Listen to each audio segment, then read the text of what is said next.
안녕하세요. 오늘은 여러분께서 보내주신 블랙록의 릭 리더 인터뷰 분석 자료, 이거 한번 같이 깊이 파고 들어볼까 합니다. 네. 현재 시장 상황이나 미국 경제, 연준의 금리 정책 관련해서 상당히 흥미로운 통찰들이 많더라고요. 맞아요.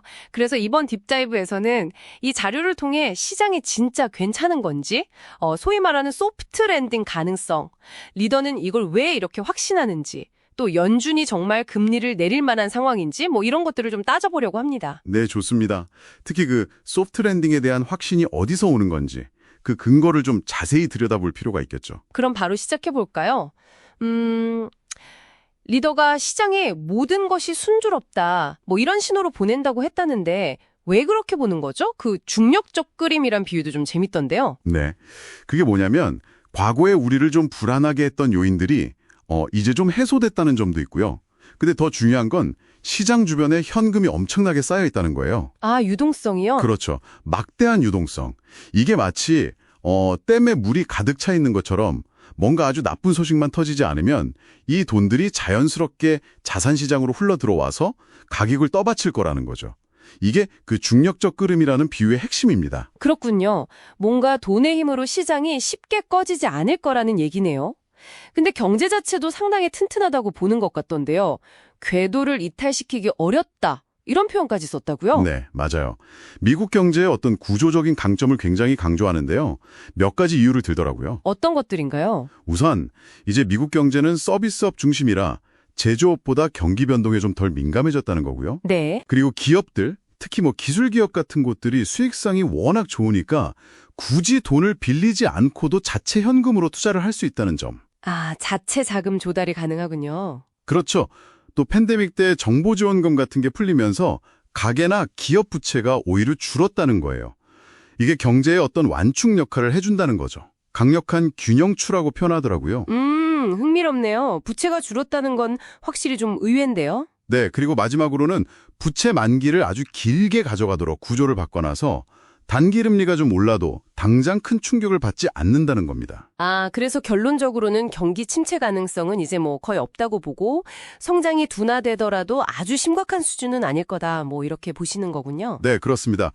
테이블에서 사라졌다고까지 표현하니까요. 상당히 구조적인 변화에 기반한 자신감이라고 할 수 있겠죠? 알겠습니다. 상당히 낙관적인 전망인데 그 근거들이 좀 탄탄해 보이긴 하네요.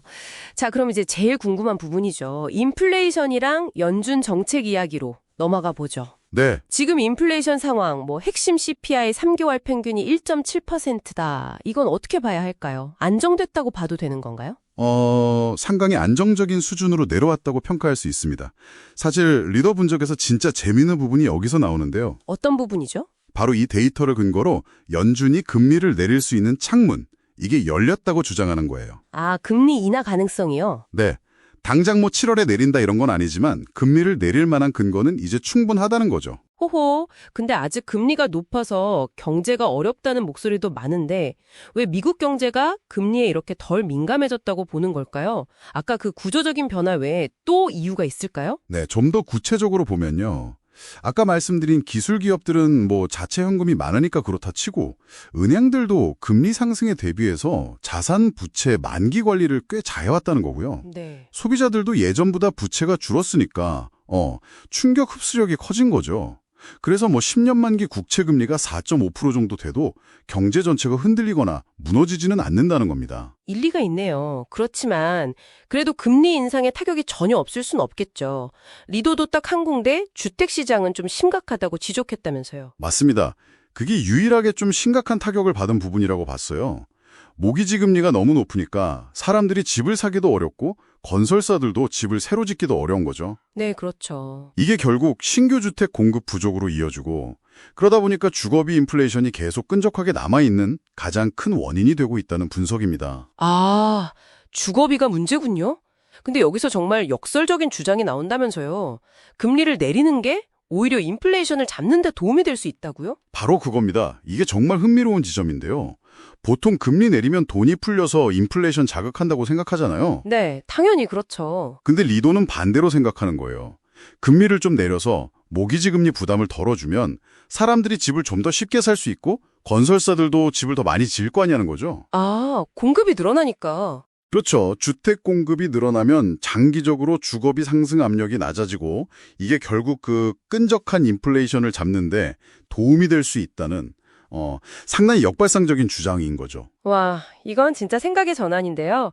통화 정책이 수요뿐 아니라 공급에도 영향을 줄 수 있다는 관점? 네.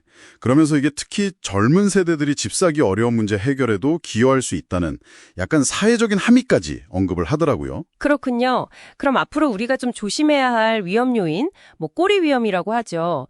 그런 건 뭐가 있을까요? 정부 부채 얘기를 했다고요? 네. 민간 부분은 그리고 빚을 좀 줄였는데 정부 부채는 계속 늘고 있다는 점을 좀 우려하더라고요. 아, 정부는 레버리지가 높군요. 그렇죠. 이 막대한 국채를 계속 시장에서 소화해야 하는 부담이 이게 잠재적인 위험 요인이 될 수 있다는 지적입니다. 뭐 관세 문제도 있긴 한데 그건 예전만큼 큰 충격은 아닐 걸로 보는 것 같고요. 알겠습니다. 그럼 이런 분석들을 종합해서 투자 전략을 어떻게 가져가는 게 좋다고 보나요? 채권 쪽에서는 만기가 아주 길지 않은 1년에서 5년 사이 소위 프론트엔드나 밸리라고 부르는 구간을 좀 선호한다고 하고요. 아, 단기나 중기 쪽이군요. 왜죠? 안정적으로 이자 수익, 그러니까 소득을 창출할 수 있다는 판단에서죠. 그리고 경제가 계속 괜찮다면 주식시장도 여전히 긍정적으로 보고 있고요. 네, 오늘 링리더 분석을 쭉 따라와 보니까요. 핵심은 미국 경제가 예전과는 좀 달라졌다, 구조적으로. 그래서 금리 충격에도 잘 버티고 있고 심각한 침체 없는 소프트 랜딩 가능성이 꽤 높다. 이거네요. 맞습니다. 특히 금리 인하가 오히려 주택 공급을 늘려서 인플레이션을 잡는 데 도움이 될 수 있다는 역설적인 주장은 정말 곱씹어 볼 만한 것 같아요. 그렇죠. 그래서 이게 다 뭘 의미하는 걸까 생각해보면 결국 기존의 어떤 경제 분석 틀이나 금리 민감도 모델만으로는 지금 상황을 다 설명하기 어려울 수도 있겠다. 이런 생각이 드네요. 네, 경제의 작동 방식 자체가 변했을 수 있다는 가능성을 열어두고 봐야겠죠.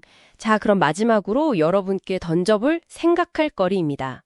만약에 리더의 분석처럼 통화 정책이 주택 공급이나 특정 세대의 자산 형성 같은 부분에까지 영향을 미친다면요. 앞으로 연준이 정책을 결정할 때 단순히 물가 안정이나 고용 같은 전통적인 목표 외에 이런 사회 경제적인 목표까지도 고려하게 될까요? 어쩌면 이 질문에 대한 답을 찾아가는 과정이 앞으로 경제와 시장을 보는 중요한 렌즈가 될지도 모르겠습니다. 이 부분 한번 깊이 생각해 보시면 좋겠습니다.